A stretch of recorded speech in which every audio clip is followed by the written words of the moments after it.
So guys, this under the radar quantum pioneer just secured a major government contract. Rigetti stock. Could its superconducting qubits be the key to unlocking AI's next big leap in 2025? Let's get into it. So guys, today we're looking at Rigetti stock. We're up a little bit over $70 at one point $150 heading into today. We traded this stock early at market open. We ended up buying it in our Stockmate live session. If you want to be there, it's that second link down below. So when we're seeing Rigetti stock's recent trends develop, it kind of looks like after this big sell-off following the announcement from NVIDIA CEO that he's saying quantum stocks are a lot further away than people think. But then a lot of these companies saying, no, we're not that far away. We're actually pretty close. And that's when we start to see some recovery.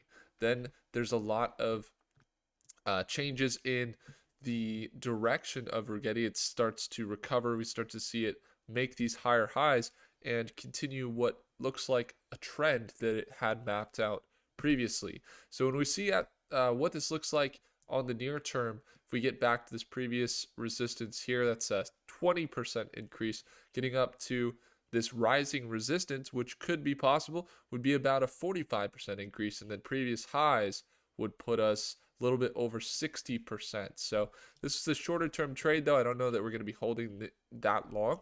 It's just something that we bought and intend to sell later today as we were trading in our live session in Stockmate. So when we look at Rigetti's news and what's going on, they actually have some contracts that are kicking in. So let's just go ahead and search it. Rigetti computing contracts. Now, one thing to note is that they're on AWS, Microsoft, Google Cloud as a quantum computing company that you can buy into with credits to be able to actually tap in through the cloud to the quantum computing power. So you can look, they have this Air Force contract. It's a 5-year contract with Air Force to purchase Rigetti's superconducting qubit fabrication capabilities. They have a lot of emphasis not on just building the hardware, but really focusing on the fidelity of each qubit, focusing on making quality qubits. It's kind of like when you look at DeepSeek AI, they didn't focus on the hardware, they focused on the software. Rigetti's the same way. When you look at quantum computing, it's not just about having, this system or even the software to do it, but the fidelity and efficiency of each qubit. And that's something the CEO has said that they're focusing on tremendously. When we look at some of the other contracts they have, they got Defense Advanced Research Projects, so DARPA, quantum benchmarking, large-scale quantum application performance, and then they also have an impact contract to advance quantum algorithms for solving combinatorial optimization problems. See National Quantum Computing Center, that's a contract to deliver quantum error correction stack technology to NQCC's Harwell campus. Now, this is just kind of the start. If you look at their website, you look at where they are, they have a lot of things happening in their company. They're based out of Berkeley, California, so they're just a few hours away from where we are currently. And if we look at their financials, you can see they're at 1320 today so far. They pushed up to 1360, but their financials here, we're looking negative on the near term. Long term, they're seeing increases. So let me explain.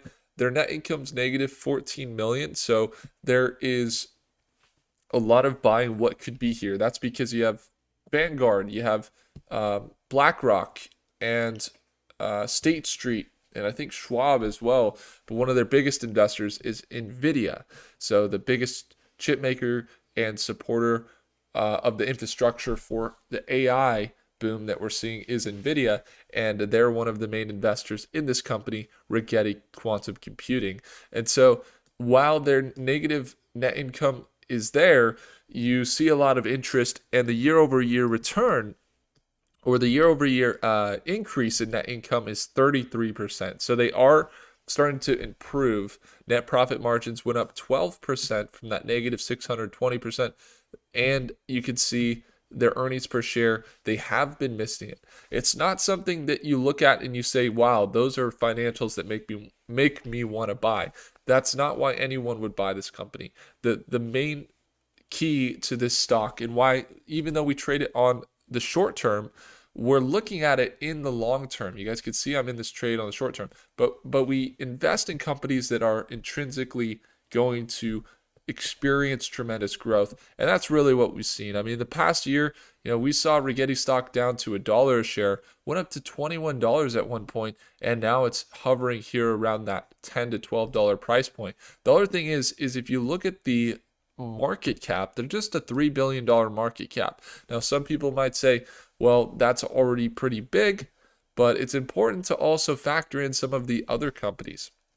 Let's take a look at, for example, QBTS.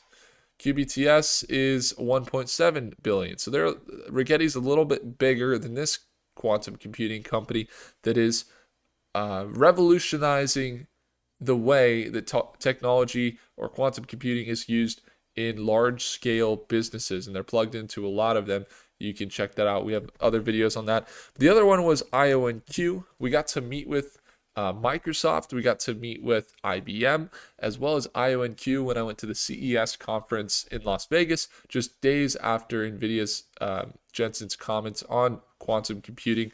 They were very bullish in the market. They even changed, if you go to their website, they changed their whole thing to quantum is now. It's right now.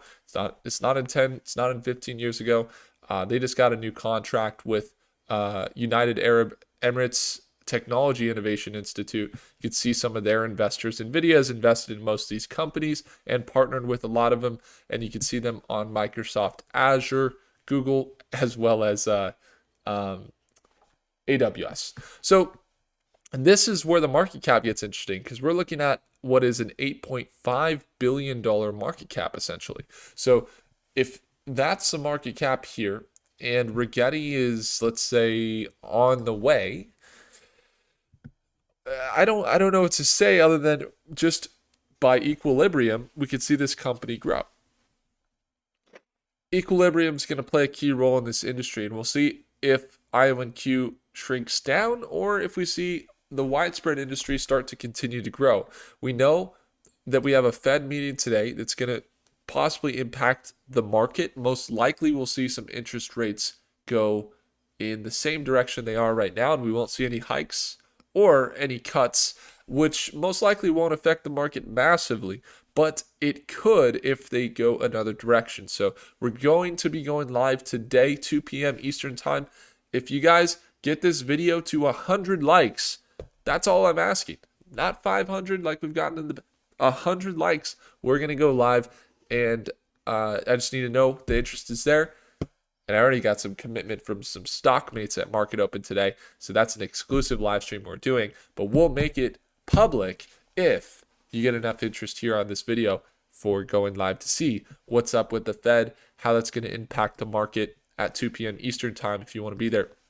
So Rigetti Computing is in a place where, from the Fed standpoint, we'll see how that impacts the market. Could potentially draw it down or draw it up as it does. But it also takes on, this is what we know, is that the quantum industry is taking on its own trends. And that's really beautiful to see. But the other thing is this this quantum initiative. Outside of some of the funding that's going to go towards Stargate, $500 billion funding that we saw is going towards AI infrastructure.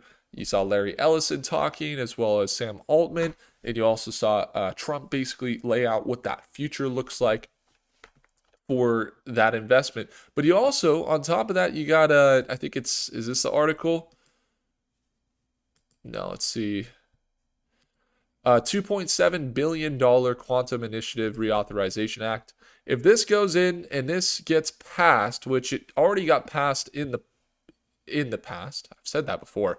It already got passed in the past, $2.7 billion before. I think it was about 1.5 billion that it was passed last time. I'd have to look at that. But this time, if this goes through, that's a $2.7 billion stimulus, if you will, for some of the quantum computing space. So you can see IONQ is in the conversation, and QI most likely would make its way into these top players that we're going over right now. And so there's a lot of support, a lot of anticipation, and you can see here that it says the reauthorization enhances engagement with the innovative U.S. quantum industry, supports economic competitiveness, and promotes national security. We thank Chair Cantwell and Senators Young, Durbin, and Daines for their work on this important legislation. If this gets passed, we're going to see a big deal. Microsoft supports this as well. It's the Quantum Initiative Reauthorization Act as a vital step in maintaining U.S. leadership in quantum information science. We know it's a big deal. We know every nation is chasing quantum because they just had a UN meeting with every single country, Russia and Ukraine, right? They had China and the US. Every single country was there in the UN, and they all talked quantum and how they're going to be innovating. Never in 100 years have they done that on quantum, but it's a 100-year anniversary of the quantum science, quantum computing age. And so they all met, every single country, in order to talk about the focuses of quantum. So this isn't, I would say, any sort of fad of any kind. This is legit. It's happening now. It's most likely going to massively impact the AI industry and tech industry, as quantum is the most efficient computers that we've seen ever created. There's not even close. The Willow chip, this is 1,000 times more efficient. These quantum computing companies are building the best tech that we're going to see. The biggest thing is a lot of people won't move on to it because the current tech is still innovating. As you see that DeepSeek is working with hardware and making it work with less hardware because they're coding and they're doing software. And so, but there will be times where the hardware reaches its capacity, and quantum computers will be something they look to streamline that energy. And so we'll see how the market reacts. Right now, you can see the whole quantum market recovering, and it looks like it's back in trend. We'll see how it plays out into February here. So again, guys, we're going to see what happens at market open tomorrow. We're in this position. If you want to see my exact entries and exits, it's the second link down below, Stockmate, where we go live at market open. We go over earnings. There's some books in there, and you can surround yourself with traders and investors who are all making profits and making some mistakes that you can learn from to become a more profitable investor. So again, it's that second link down below, Stockmate, and our January sales expiring soon. So I'd encourage you to go take a look. Thank you guys so much for watching. I appreciate you all. If you earned your thumbs up, hit that like button, especially if you want to see that Fed meeting later today, 2 p.m. Eastern. And I'll see you guys in the next video. Take care. Oh, and do consider subscribing. See you guys.